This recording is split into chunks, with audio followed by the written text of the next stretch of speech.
रायबरेली के मेरे परिवारजनों, मुझे खुशी है कि आज काफ़ी समय के बाद आपके बीच आने का मौका मिला है। मैं हृदय से आपकी आभारी हूँ। आपके सामने मेरा सिर श्रद्धा से झुका हुआ है। 20 साल तक एक सांसद के रूप में आपने मुझे सेवा करने का अवसर दिया। ये मेरे जीवन की सबसे बड़ी पूंजी है। रायबरेली मेरा परिवार है। वैसे अमेठी भी मेरा घर है। न सिर्फ मेरे जीवन की कोमल यादें यहाँ से जुड़ी हुई हैं, बल्कि पिछले 100 साल से हमारे परिवार की जड़ इस मिट्टी से जुड़ी हुई है। गंगा माँ की तरह पवित्र यह रिश्ता अवध और रायबरेली के किसान आंदोलन के साथ शुरू हुआ और आज तक कायम है। इंदिरा जी के दिल में रायबरेली के लिए एक अलग जगह थी। मैंने उन्हें काम करते हुए करीब से देखा। उनके मन में आपके प्रति असीम लगाव था। मैंने राहुल और प्रियंका को वही शिक्षा दी जो इंदिरा जी ने और रायबरेली की जनता ने मुझे दी।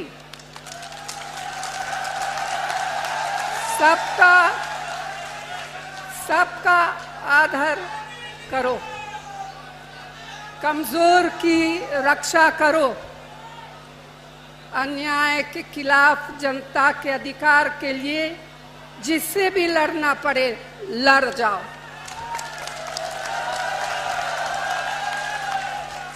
डरना मत, क्योंकि संघर्ष की तुम्हारी जड़ें और परंपराएं बहुत मजबूत है। मेरा आंचल जीवन भर आपके आशीर्वाद और प्रेम से भरा रहा है। आपके प्रेम ने मुझे कभी अकेले नहीं पड़ने दिया। मेरा सब कुछ आपका दिया हुआ है। तो भाई और बहनों, मैं आपको अपना बेटा सौंप रही हूँ।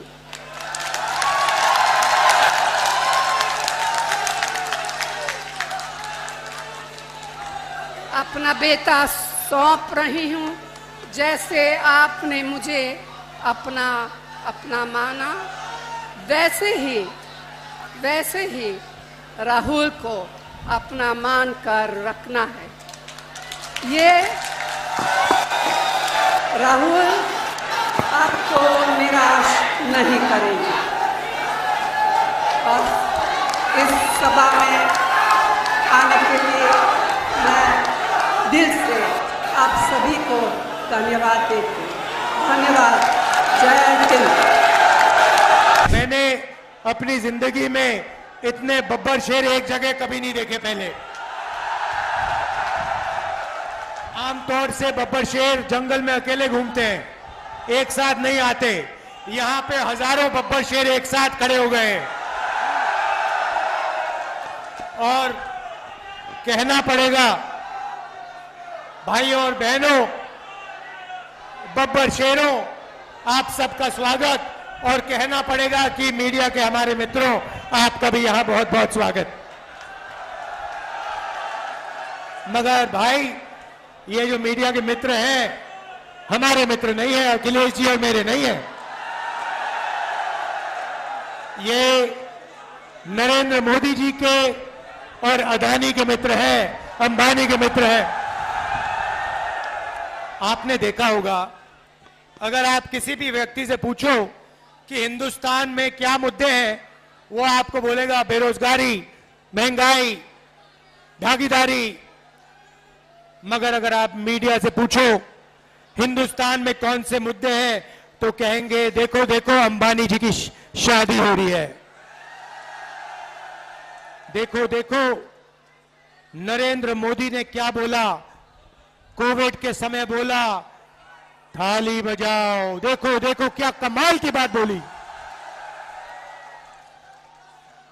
कोविड आता है, गंगा में लाशों के ढेर लग जाते हैं, प्रधानमंत्री कहते हैं भाई और बहनों मोबाइल फोन की लाइट जलाओ, थाली बजाओ, और मीडिया के मित्र कहते हैं वाह वाह वाह वाह वाह वाह वाह, क्या बात बोली प्रधानमंत्री ने,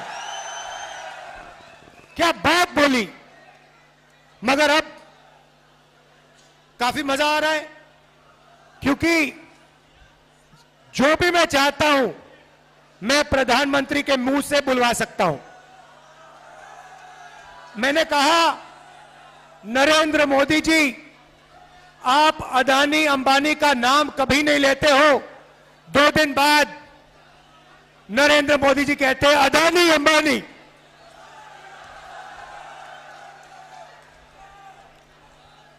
फिर मैंने कहा कि हम बैंक अकाउंट में ठकाठक ठकाठक ठकाठक ठकाठक पैसा डालेंगे। नरेंद्र मोदी अपने भाषण में कहते हैं ठकाठक ठकाठक ठकाठक ठकाठक। आप मुझे बताओ क्या बुलवाना है नरेंद्र मोदी से, मैं कल बुलवा देता हूं, 2 मिनट लगेंगे। और अगर कुछ नहीं बुलवाना है वो भी बता दो। नरेंद्र मोदी हार एक्सेप्ट कर गए हैं। जैसे जैसे कहते हैं ना गुड बाय, बस हो गई गुड बाय नरेंद्र मोदी जी की। मैं आपको लिख के दे रहा हूं, 4 जून नरेंद्र मोदी हिंदुस्तान के प्रधानमंत्री नहीं रहेंगे। और इसका भाई और बहनों कारण है, ये ऐसे ही नहीं हुआ। नरेंद्र मोदी जी ने हिंदुस्तान के गरीब लोगों का अपमान किया है। 22 लोगों का 16 लाख करोड़ रुपया उन्होंने कर्जा माफ किया। भाई और बहनों, 24 साल का मनरेगा का पैसा नरेंद्र मोदी ने 22 लोगों को दिया। यूपीए की सरकार थी, हमने हिंदुस्तान के सब किसानों का कर्जा माफ किया था। अगर आप उतना ही पैसा 24 बार किसानों का कर्जा माफ करो, उतना पैसा नरेंद्र मोदी ने 22 लोगों को दिया। किसानों का अपमान किया, काले कानून लाए, मजदूरों को कोविड के समय घर पैदल भेजा, हजारों किलोमीटर मजदूर पैदल चल रहे थे, और नरेंद्र मोदी कहते हैं भाई और बहनों थाली बजाओ थाली बजाओ थाली बजाओ। इसीलिए 4 जून नरेंद्र मोदी प्रधानमंत्री नहीं होंगे, इंडिया की सरकार आएगी, और वो सरकार आपकी सरकार होगी, किसानों की, मजदूरों की, छोटे व्यापारियों की, युवाओं की सरकार होगी। भाई और बहनों, युवा ने, और मैं भाई पूरे देश में मीटिंग कर रहा हूं, पूरे देश में युवा ने मन बना लिया है नरेंद्र मोदी नहीं चाहिए, नहीं चाहिए, नहीं चाहिए।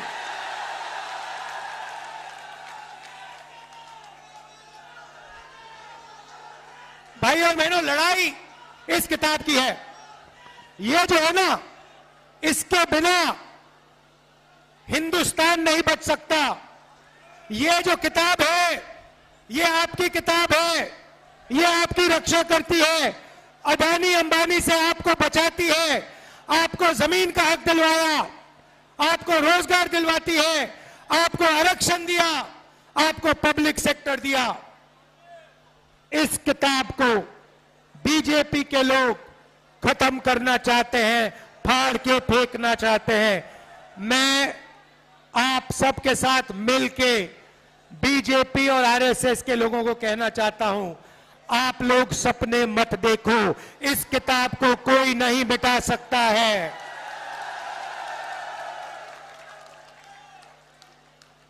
भाइयों और बहनों, अब मजे की बात, मन की बात नहीं, मजे की बात। 4 जून हिंदुस्तान के रायबरेली के सबसे गरीब परिवारों की लिस्ट बनेगी। अगर आप रायबरेली में रहते हो और आप गरीब हो, आपका नाम, आपके परिवार का नाम इस लिस्ट में जाएगा। ये लिस्ट हर स्टेट में, हर डिस्ट्रिक्ट में, पूरे देश में बनेगी। हर गरीब परिवार में से एक महिला का नाम चुना जाएगा। करोड़ों महिलाओं के नाम चुने जाएंगे और हर महिला के बैंक अकाउंट में 10 नहीं, 20,000 नहीं, 50,000 नहीं, 90,000 नहीं, 1 लाख रुपया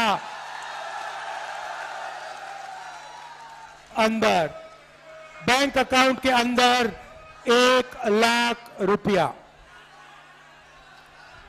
हर महीने आप जगोगे, रायबरेली के लोग जगेंगे, किसान, मजदूर, मनरेगा करने वाले, आशा आंगनवाड़ी में जो महिलाएं काम करती हैं, ये सब उठेंगे। 4 जून इंडिया की सरकार बनेगी और 4 जुलाई 9 बजे सुबह लाखों परिवारों के बैंक अकाउंट में 8,500 रुपए कड़ाक से अंदर जाएगा। एक बार नहीं, जुलाई, अगस्त, सितंबर, अक्टूबर, नवंबर, दिसंबर चलता जाएगा। ठगा ठग, ठगा ठग, ठगा ठग, ठगा ठग, ठगा ठग।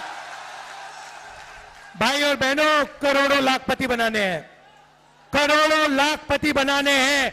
रायबरेली में, उत्तर प्रदेश में, हिंदुस्तान में इन्होंने 22 अरबपति बनाए। मैं आपको बता रहा हूं, हम करोड़ों लाखपति बनाएंगे। हर साल लाखों रुपए बैंक अकाउंट में। इसीलिए नरेंद्र मोदी घबराए हुए हैं। उन्होंने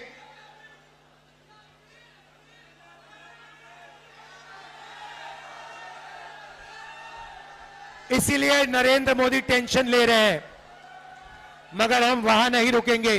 भाई और बहनों, ये जो पैसा है उस दिन तक आएगा जब तक ये परिवार गरीबी रेखा से निकल जाएंगे। अगर ये गरीबी रेखा,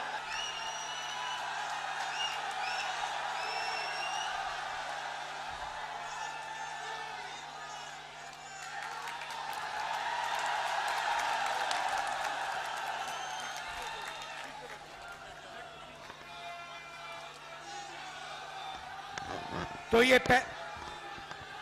पैसा उस दिन तक जाएगा जब तक ये परिवार गरीबी रेखा से नीचे होंगे। आप सोचिए, लाखों महिलाओं के बैंक अकाउंट में लाख रुपए साल के। किसानों को नरेंद्र मोदी ने 3 काले कानून दिए, सारे के सारे किसान सड़क पे उतर आए। हमने यूपीए के समय कर्जा माफ किया था। रायबरेली के किसानों, अच्छी तरह सुन लो, 4 जून आपका कर्जा माफ होने जा रहा है और पहली बार कांग्रेस पार्टी रायबरेली के किसानों को, हिंदुस्तान के किसानों को अपने अनाज के लिए, धान के लिए, आलू के लिए, शुगर केन के लिए कानूनी मिनिमम सपोर्ट प्राइस देने जा रही है। चिप्स के पैकेट के लिए सही दाम मिलता है। जो भी आप खरीदते हो उस पर लिखा होता है, सही दाम लिखा होता है, मगर जब किसान अपना धान, शुगर केन, कपास बेचने जाता है उसे सही दाम नहीं मिलता। इसीलिए हम गारंटी करके कानूनी मिनिमम सपोर्ट प्राइस हिंदुस्तान के किसानों को देने जा रहे हैं।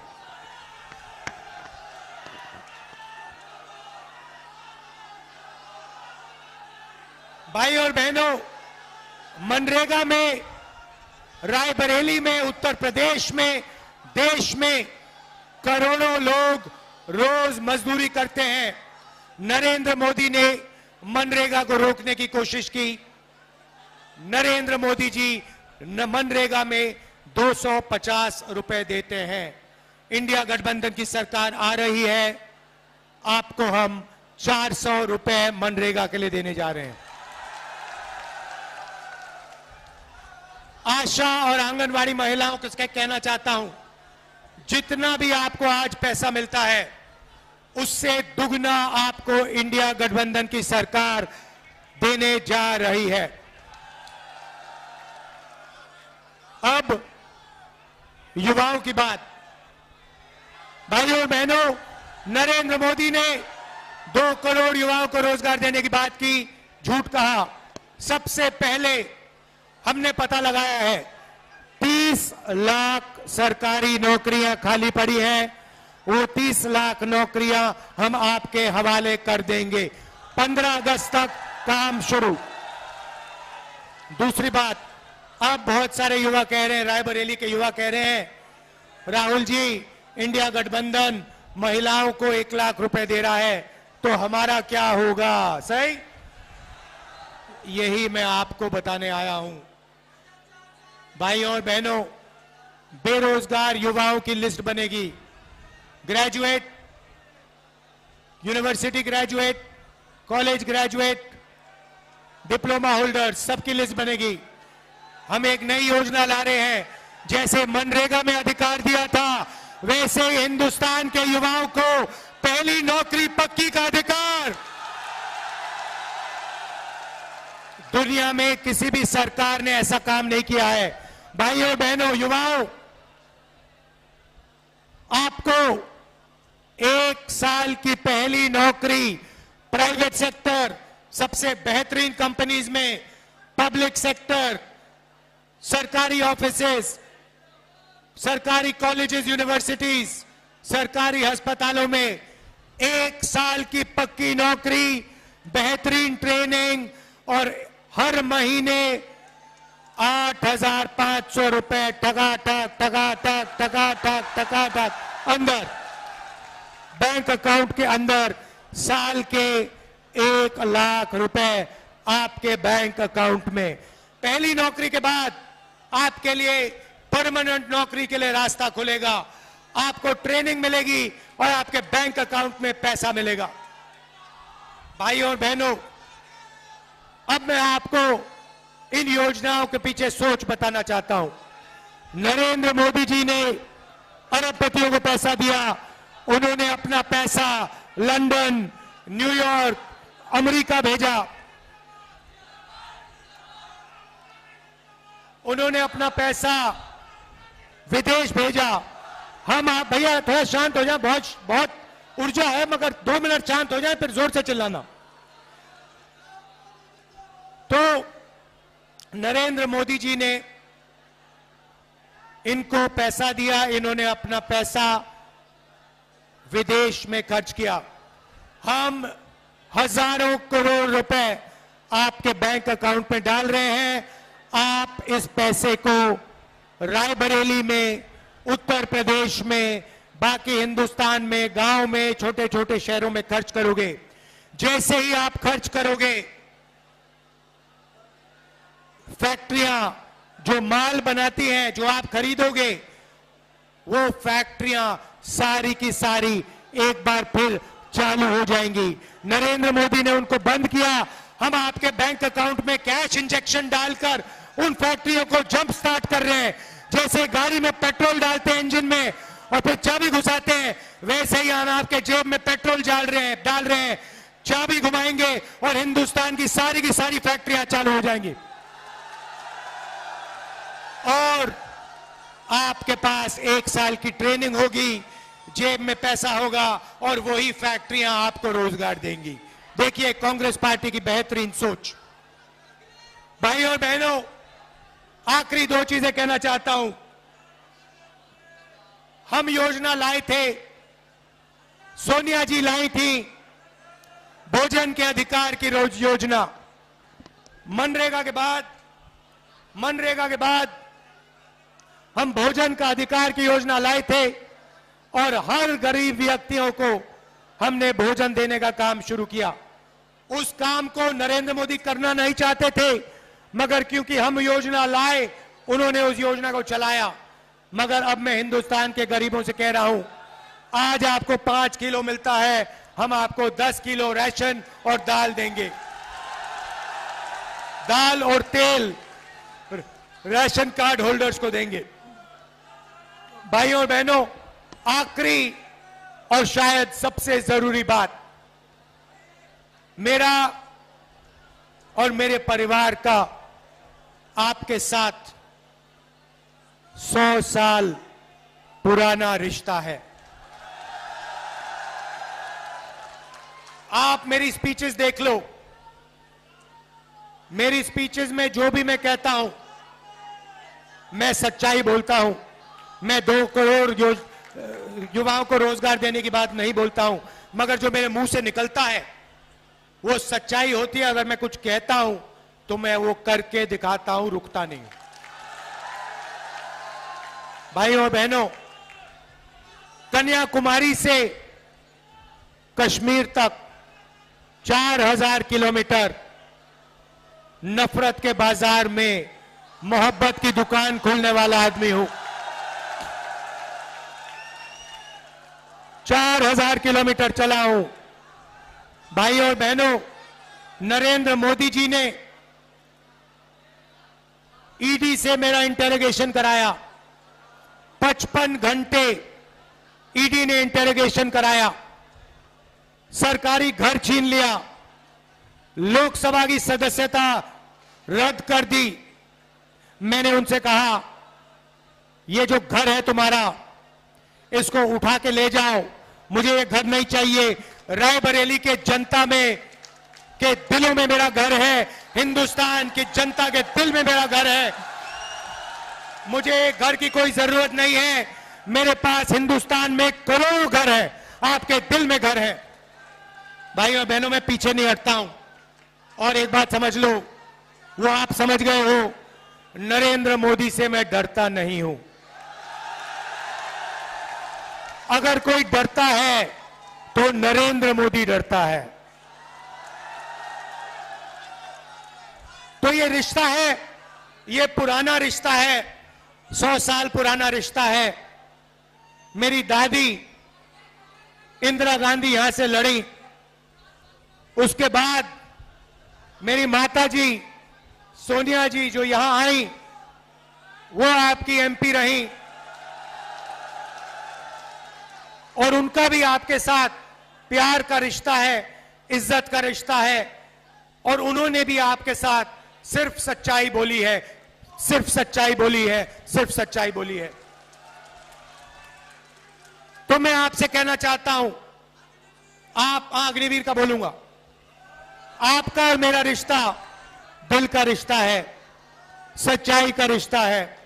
और मैं आपके लिए जो भी मैं आपसे कहूंगा वो मैं आपके लिए करके दिखाऊंगा।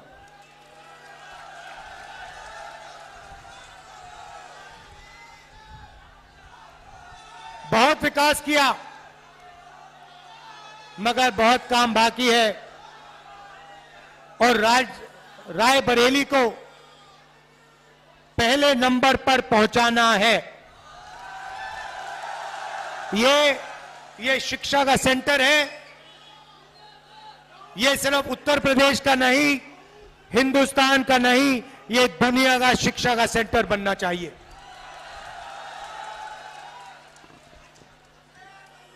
अग्निवीर के 2 शब्द कह देता हूं। युवाओं से सरकारी कंपनियां प्राइवेटाइज करके नरेंद्र मोदी ने रोजगार छीना, नोटबंदी करके, गलत जीएसटी लागू करके रोजगार छीना। मगर सबसे दुख की बात यह है कि अग्निवीर योजना लागू करके नरेंद्र मोदी ने हिंदुस्तान के युवाओं का अपमान किया है। 5 बजे उठकर हिंदुस्तान के देशभक्त 3 बजे उठकर हिंदुस्तान के देशभक्त 10-15 किलोमीटर दौड़ते थे। नरेंद्र मोदी ने उन सब से कहा कि 2 तरीके के शहीद होंगे। एक गरीब घर का बेटा जिसे शहीद का दर्जा नहीं मिलेगा, जिसे पेंशन नहीं मिलेगी, जिसे कैंटीन नहीं मिलेगी, उसे अग्निवीर कहा जाएगा। और दूसरा अमीर घर का बेटा जो अग्निवीर नहीं होगा, जिसको सारी की सारी सुविधाएं मिलेंगी, पेंशन मिलेगी, शहीद का दर्जा मिलेगा, कैंटीन मिलेगी। यह नरेंद्र मोदी की योजना है। यह देशभक्ति की योजना नहीं है, यह देश को कमजोर करने की योजना है। और इसीलिए इस योजना को 4 जून जैसे ही हमारी सरकार आएगी, इस योजना को हम कूड़ेदान में फेंक देंगे हमेशा के लिए।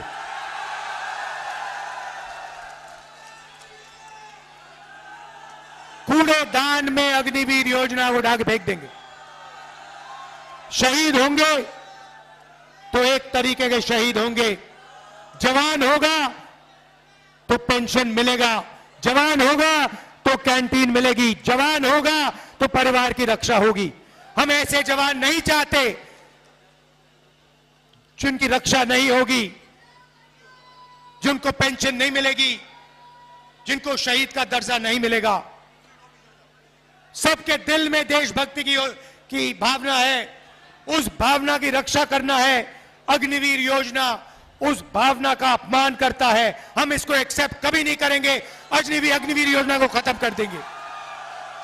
मैं आप सबका, देखिए इतना जोश है आप में, इतना जोश है, मैंने आज तक इस कैंपेन में किसी मीटिंग में नहीं देखा।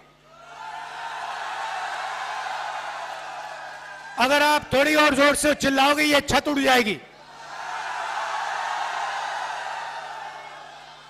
दिल से आपका धन्यवाद करता हूं, आपने इतना प्यार दिया, इतना प्यार दिया, मैं बहुत आभारी हूं। सोनिया जी, प्रियंका जी, अखिलेश यादव जी, आप यहां आए, आपने मेरा समर्थन किया, दिल से आपका धन्यवाद करता हूं। और मेरी जो बहन है, जो दिल से प्रियंका का धन्यवाद करता हूं। नमस्कार, जय हिंद। पूरा देश देख रहा है। अखिलेश जी, राहुल जी, देखिए ये समाजवादी के कार्यकर्ता और कांग्रेस के कार्यकर्ता एक सेना बन के लड़ रहे हैं, एकजुट एक सेना बन के लड़ रहे हैं और इंडिया गठबंधन को यहां उत्तर प्रदेश से विजयी बनाएंगे। मैं आप सबको बहुत बहुत आभार प्रकट करना चाहती हूं कि किस तरह से आपने इस चुनाव में पूरे देश को दिखाया है कि 2 पार्टियां नहीं, आप एक सेना है। दिल से आप साथ में लगे, दिल से आपने काम किया।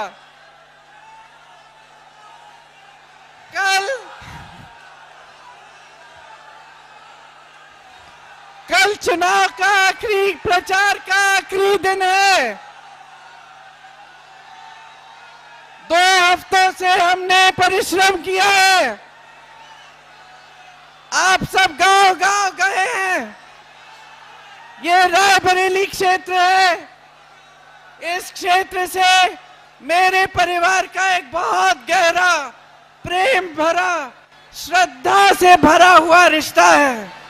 इस रिश्ते को अटूट रखने के लिए आज मेरे बड़े भाई राहुल गांधी जी यहां से आपके प्रत्याशी बने हैं। मैं ज्यादा लंबा नहीं बोलूंगी क्योंकि मेरी आवाज को सुनने की आपकी आदत है। आज अखिलेश जी और राहुल जी आपके सामने बोलेंगे।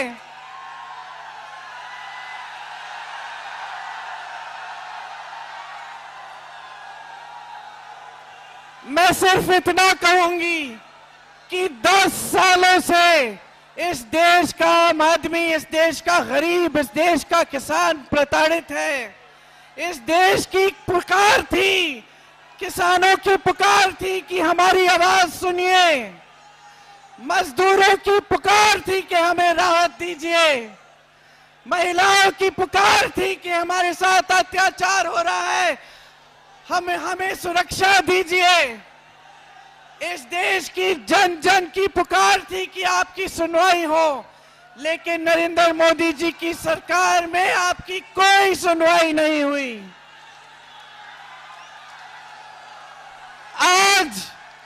आज इस देश में आंधी उठी है। इस देश की आवाज है, इस देश की पुकार है कि ये भाजपा की तानाशाही, भाजपा की जो सत्ता के लिए सब कुछ करने वाली सरकार को हटाया जाए और एक नई चेतना से एक नई राजनीति देश में स्थापित हो। इसका संदेश रायबरेली से पूरे देश में जाना चाहिए। रायबरेली की जागरूक जनता ने 100 साल पहले एक ऐतिहासिक आंदोलन शुरू किया।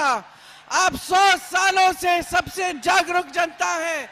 यहां से देश को संदेश दीजिए कि आप एक नई तरह की स्वच्छ राजनीति चाहते हैं और मोदी जी की सरकार को उखाड़ कर फेंक दीजिए।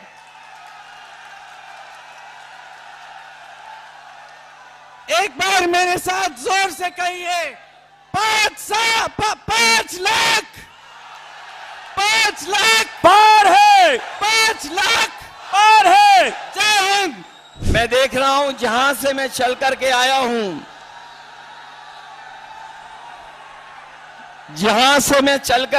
हूं, लगातार मुझे सड़कों पर जन सैलाब दिखाई दे रहा है जो अभी मैदान में नहीं पहुंच पाया है।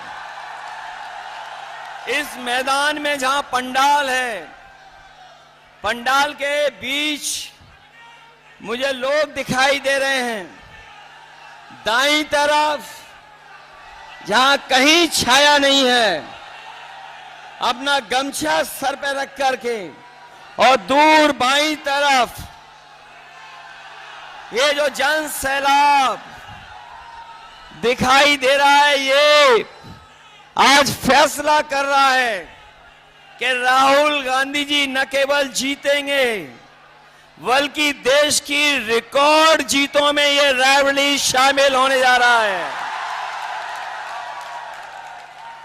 और ये जन सैलाब बता रहा है, ये जन सैलाब ने रायबरेली की राय तय कर दी है।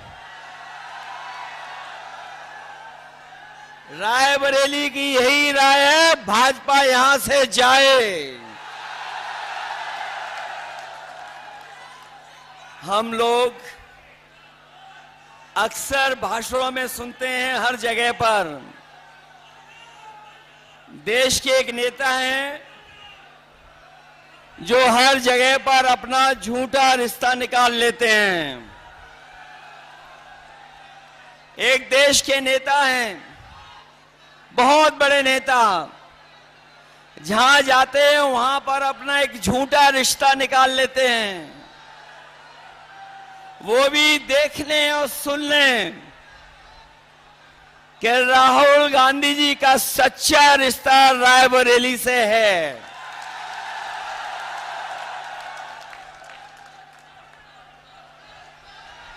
ये रायबरेली से सच्चा रिश्ता है। अगर रा से रायबरेली है तो रा से राहुल भी है। जो लोग गिनती नहीं समझ पाते हैं वो भी गिनती समझ लें। एक और एक 11 हो गया है और बीजेपी 9-2-11 हो गई है। बताओ बीजेपी 9-2-11 हो गई कि नहीं हो गई? जो लोग 4 चरणों का चुनाव देख चुके होंगे वो जानते होंगे कि अब भारतीय जनता पार्टी 4 चरणों में चारों खाने चित हो गई है। ये भाजपा का रथ, ये जो भाजपा के लोग घूम रहे हैं इस बार उत्तर प्रदेश में फंसे नहीं हैं। इस बार जनता ने इन्हें, बताओ जनता ने इन्हें फंसा दिया कि नहीं फंसा दिया? इनका रथ धस गया कि नहीं धस गया?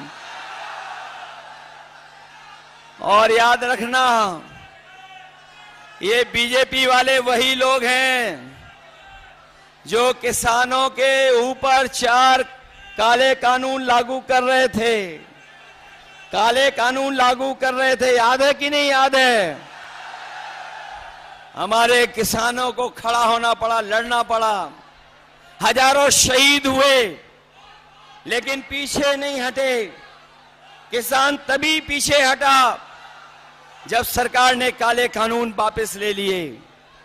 किसानों पे काले कानून लागू करने वाले भारतीय जनता पार्टी के लोग न केवल उनकी जमीन कब्जा करना चाहते थे, खेत, बल्कि उनकी पैदावार की भी लूट करना चाहते थे। ये किसानों को आय दुगुनी की बात कहने वाले लोग, किसानों को आय दोगुनी का वादा करने वाले, उनकी हर बात झूठी निकली कि नहीं निकली? उनका वादा झूठा रहा कि नहीं रहा? और न केवल इन्होंने किसानों को धोखा दिया बल्कि यहां एक नौजवान जानता होगा कि अगर वो तैयारी करके परीक्षा लिखने गया,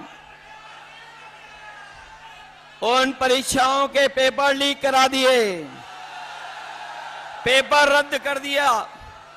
और याद रखना नौजवानों, इन्होंने जानबूझ करके पेपर लीक कराए हैं और इसलिए कराए क्योंकि नौजवानों को इन्हें नौकरी न देनी पड़ जाए। हर परीक्षा का पेपर लीक हुआ और एक परीक्षा का नहीं, 10 से ज्यादा परीक्षाओं के पेपर लीक करा दिए। न केवल हमारे नौजवानों की नौकरी छीनी है बल्कि 10 साल में हमारे नौजवानों का 1/3 जीवन इन्होंने बर्बाद किया है। बताओ 1/3 जीवन बर्बाद हुआ कि नहीं हुआ? इसलिए इस चुनाव में सावधान हो कि नहीं हो आप लोग। और महंगाई कहां पहुंचा दी है। अभी हम अमेठी से होकर के आए हैं, सिलेंडर वाले सांसद जी के क्षेत्र से। वहां जो जन सैलाब देखा उससे वहां के सांसद सरेंडर हो गए। बताओ आज कीमत कहां पहुंचा दी? डीजल पेट्रोल कहां पहुंच गया? और हमारे नौजवान कभी कभी मोटरसाइकिल खरीद लेते थे। 10 साल पहले क्या कीमत थी मोटरसाइकिल की और आज कीमत क्या है? 1 लाख से ऊपर पहुंचा दिया कि नहीं पहुंचा दिया? बिजली महंगी कर दी कि नहीं कर दी? इन्होंने बिजली नहीं बनाई, ना सब स्टेशन लगाए, ना कोई सुविधा दी। लेकिन जब बिजली का बिल आ रहा है तो आपको करंट लग रहा कि नहीं लग रहा? बीजेपी के लोगों ने आपके साथ धोखा किया कि नहीं किया? इसलिए न केवल हमारे किसानों की बोरी से चोरी की है, बोरी से चोरी हुई, पहले 5 किलो फिर 5 किलो, बताओ 10 किलो की चोरी हो गई कि नहीं हो गई? और जो नैनो यूरिया देते हैं,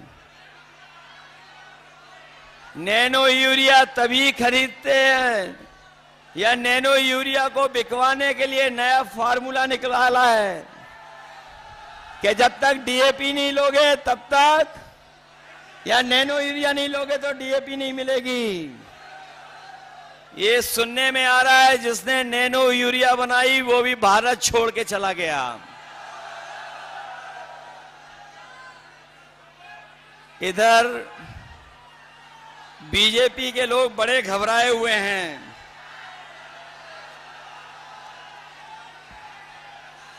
ये बीजेपी के लोग बड़े घबराए हुए हैं और दिल्ली वालों ने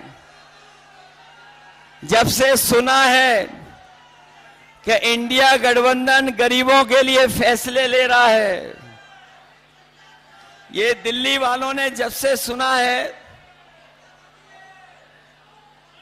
दिल्ली वालों ने जब से सुना कि गरीबों के लिए फैसले होने जा रहे हैं, तब से वो आपके प्रत्याशी के खटाखट की नकल करने लगे हैं।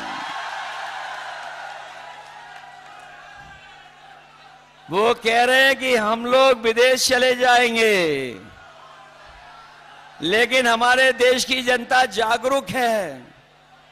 वो जानती है कि उन्होंने कुछ साल पहले ही अपने खासम खास लोगों को एक के बाद एक विदेश भेजने का काम किया था।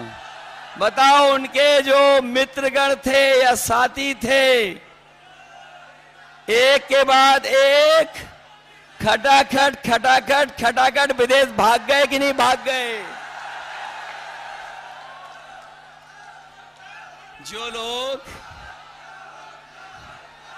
जो लोग देश को सपना दिखा रहे थे बड़ा बनाने का, बताओ कर्जे में डुबा दिया देश को कि नहीं डुबा दिया? और अब ये जनता कह रही है इनसे, अब जनता इनसे कह रही है कि अब आपको हटा देंगे फटाफट। बताओ इन्हें हटा दोगे कि नहीं हटा दोगे? और जो कहते थे कि ना खाएंगे ना खाने देंगे, याद है कि नहीं याद है?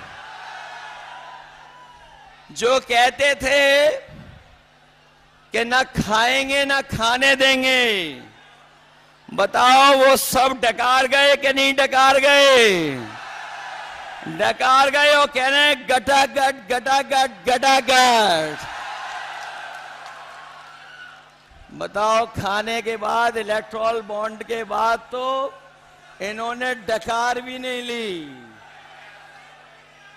इसलिए ये चुनाव हमारे आपके भविष्य का तो है ही है। ये हमारे आपके भविष्य का चुनाव तो है ही है। इसके साथ साथ ये हमारे आने वाली पीढ़ी के भविष्य का भी चुनाव है। ये लोग बीजेपी वालों ने हमें आपको वैक्सीन लगवा करके, बताओ हमारी आपकी जान के पीछे पड़ गए कि नहीं पड़ गए? और अभी ये 400 पार का नारा देने के बाद बताओ संविधान को खत्म करना चाहते हैं कि नहीं? बताओ संविधान बचाओगे कि नहीं बचाओगे? ये लोग जो 400 पार का नारा दे रहे थे, ये 400 पार का नारा भूल गए हैं। और आप देख लेना, जैसे जनता का गुस्सा बढ़ता जा रहा है, हर चरण में जनता का गुस्सा इनके खिलाफ बढ़ता चला जा रहा है।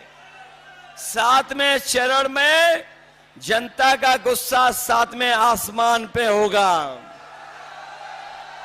इन्होंने किसान, नौजवान, व्यापारी और संविधान, हर एक वर्ग को धोखा दिया।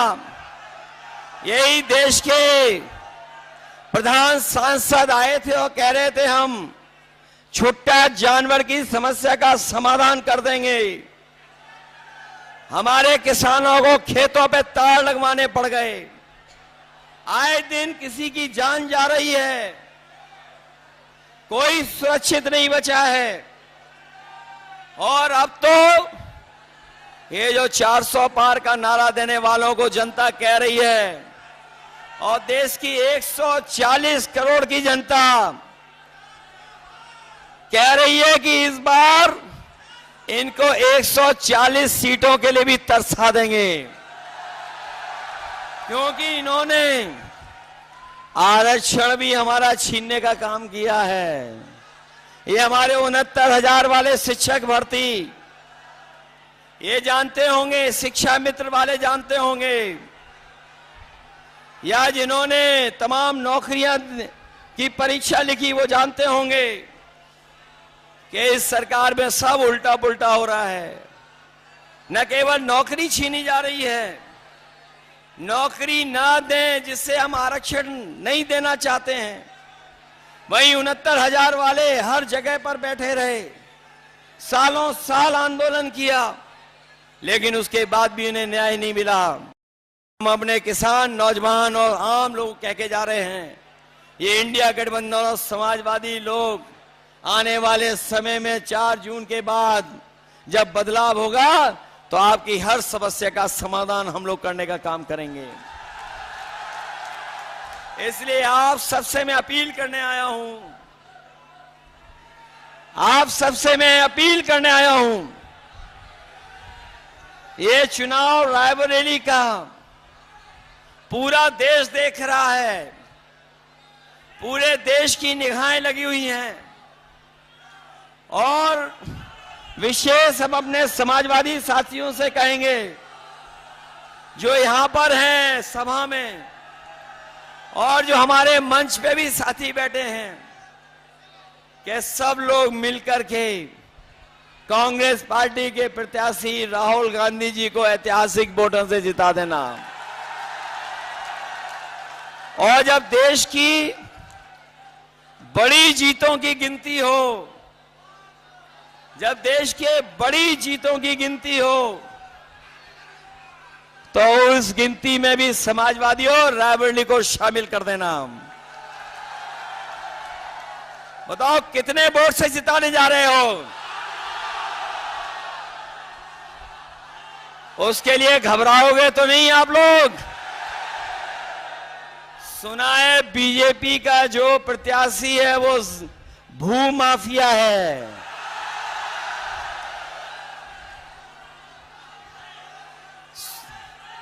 और बताओ बहुत धोखेबाज है कि नहीं है? अब मैं अपने कांग्रेस पार्टी के कार्यकर्ताओं से पूछूंगा, बताओ आपको धोखा दिया कि नहीं दिया? समाजवादियों आपको धोखा दिया कि नहीं दिया? ये जो समय समय पर बुलडोजर लेकर के चलते थे, बताओ अपने वोट का बुलडोजर चलवाओगे कि नहीं चलाओगे? और अगर आपको बूथ पे रोके तो रुक तो नहीं जाओगे? ये रायबरेली वाले हैं, बूथ का रास्ता ढूंढ लोगे कि नहीं ढूंढ लोगे? ऐसा तो नहीं कि अगर आपको रोके तो आप रुक जाओ। इनको अपना बूथ तो नहीं लूटने दोगे। इसलिए हराओ ऐसे भूमाफिया को और धोखेबाज को। बताओ धोखा दिया कि नहीं दिया? सुनने में आया है कि हमारा दूसरा धोखेबाज भी यूं ही चला गया है।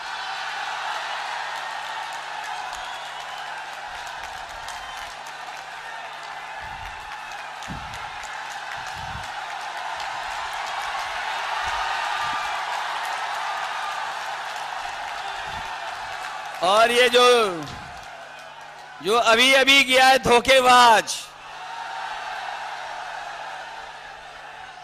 उसकी खासियत है, जो अभी अभी धोखेबाज गया उसकी एक बहुत अच्छी खासियत है कि वो जहां जाता है वहीं गड्ढा खोदता है। इसलिए सावधान हो के नहीं हो। आपके एक वोट से लाखों वोट से तो राहुल गांधी जी जीतेंगे ही जीतेंगे, लेकिन इन धोखेबाजों से भी हिसाब किताब होगा। मैंने सुना है कि कोई धोखेबाज जो समाजवादियों को धोखा दे करके अपने घर पर 2 नंबर वाले नेता को बुलाया था।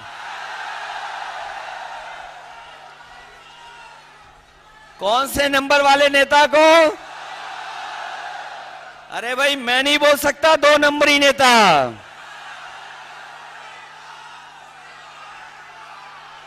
तो इसलिए रायबरेली वालों और समाजवादियों, ये आपकी भी परीक्षा है कि अगर कांग्रेस पार्टी आगे बढ़ रही है तो 5 लाख से ज्यादा वोट जिताने का काम करना, इसलिए जिताना, यही निवेदन, यही अपील करने आया हूं। मैं बहुत बहुत बधाई देता हूं अपने कार्यकर्ता नेताओं का, जिन्होंने ऐतिहासिक कार्यक्रम किया है। वहीं हमारी पार्टी के जितने भी नेता बैठे हैं, विधायक, पदाधिकारी, सांसद और जो संगठन के लोग हैं, मैं उनका भी धन्यवाद देता हूं। मुझे उम्मीद है, भरोसा है कि जिस दिन वोट आप डालेंगे, एक एक वोट कांग्रेस पार्टी के पक्ष में डाल करके इतिहास बनाने का काम करना। आप सबको बहुत बहुत धन्यवाद और बहुत बहुत बधाई देता हूं।